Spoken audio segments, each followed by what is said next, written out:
All right, welcome back to Wmma Now with your host, Chuck Stevenson, coming at you with a UFC fight announcement.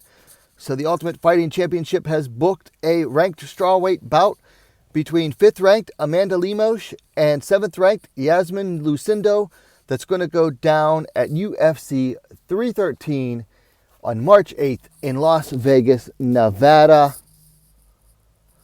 Wow, I've never been a Lemos fan, but I think I'm actually going to be cheering for Lemos on this one. And I'll give my reasons why. But yeah, it starts with I'm not a Lucindo fan.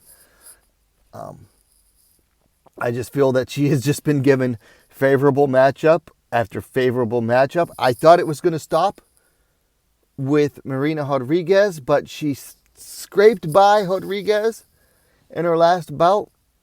And she gets someone who's even older than Lemos. Rodriguez in Lemos. But Lemos, I feel, has what's going to be the kryptonite against Lucindo. And I'm going to get to that in a moment. First, let's look at the stats here. So Lemos coming in at 14-4-1. Lucindo coming in at 17-5. Nice win streak for Lucindo since she lost her UFC debut against Yasmin Jauregui a little over 2 years ago. She has won 4 straight, most recently fought Marina Rodriguez, winning that split decision. That was back in, what was that? October. Lemos has had some mixed results lately, had 2 straight wins, or actually I think more than that. Dropped a decision to Wei Zhan a year and change ago in a failed title bid. Picked up a win over Mackenzie Dern via decision, but then lost to Verna Jandiroba via armbar. That was about 4 months ago. Big age difference here, 14-year difference. Lucindo, the younger fighter, at 23. Lemos at 37. Lemos is a little bit taller, 5'4", 163 centimeters to 5'3", 160 centimeters for Lucindo. The reach is reversed, though. 66 inches, 168 centimeters for Lucindo to 65 inches, 165 centimeters for Lemos. Okay. So here's why I don't like Lucindo. Her push is very artificial. And I don't like artificial pushes up the rankings. I don't. Even when, yes, the strawweight rankings need clearing out a little bit. But I really don't like artificial pushes, especially when they're so obvious. Lucindo came in, lost to Yasmin Jauregui. And Jauregui is, 25 right now? Since then, she has not fought anybody under 30. And 3 of her last 4 opponents since then have been over 35.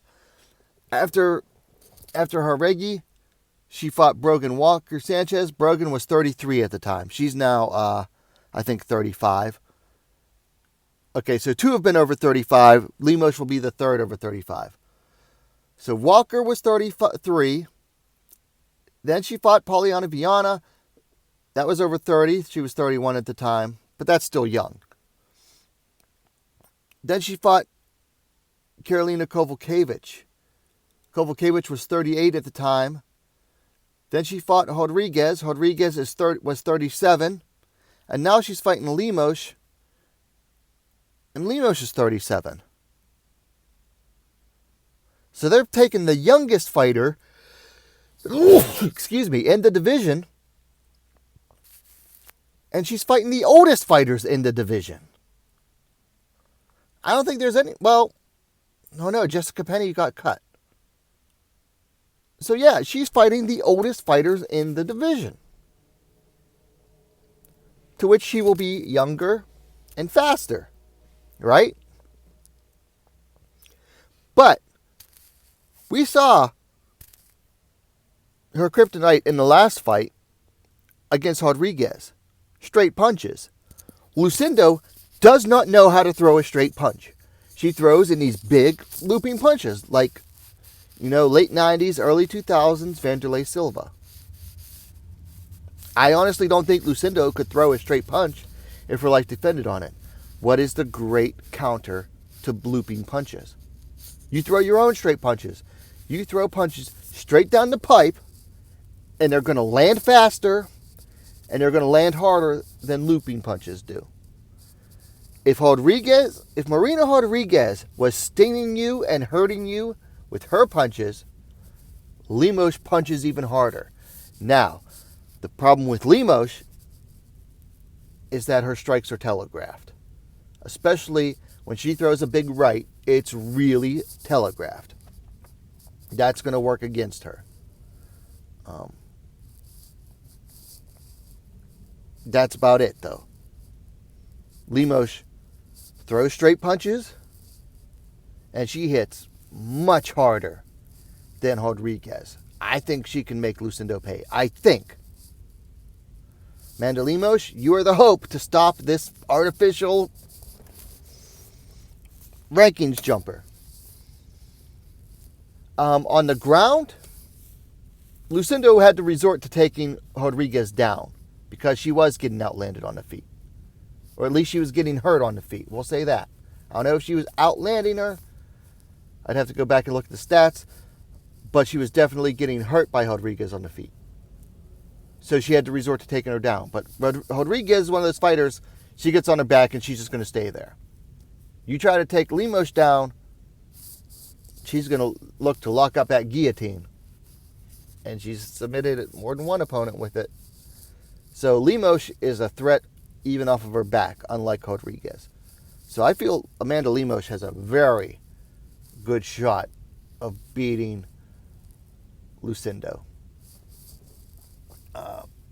So those are my thoughts on it. Not a big fan of, the artificial push, which I've been saying, I think, about Lemos for a while, or Lucindo for a while. I mean, especially when it's like super obvious, like, oh, the youngest fighter keeps getting put up against the oldest fighters in the division. Let me know your thoughts on the fight in the comments below. If hit that like button, and while you're at it, subscribe to Wmma now, the best, most complete women's mixed martial arts dedicated platform online. Thanks for watching. We'll see you next time.